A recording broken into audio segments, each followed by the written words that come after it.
Curcuma হলুদ booster সব সময় আমার বাসায় এরকম ইনটেক থাকে। কাজ হচ্ছে হলুদ বুস্টার কীভাবে খাবে তিতির সেটা একটু শেয়ার করি। উঠায় ফেলবো।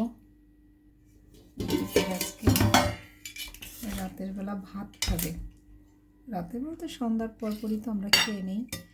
এটা হচ্ছে গামজিয়া চাল, চলন বিলের চাল, লাল চাল। তিতিরের খুব পছন্দের একটা খাবার, শেয়ার করি। সে স্প্রিনা দিয়েও ভাত খেতে খুব পছন্দ করে। এই যে হলুদ, কোকোনাট অয়েল। জানি না কেউ কখনো খেয়েছেন কিনা, যদি না খেয়ে থাকবেন তিতিরের মতো একদিন খেয়ে দেখবেন, সত্যি অনেক মজা। পিঙ্ক সল্ট, এটা খুবই মজা করে খাই এই খাবারটা। তিতিরও খায়, তিতিরের বাবাও পছন্দ করে, আমিও মাঝে মাঝে খাই। আর সাথে থাকবে একটা বোম্বাই মরিচ। এই হচ্ছে আজকের তিতিরের ডিনার।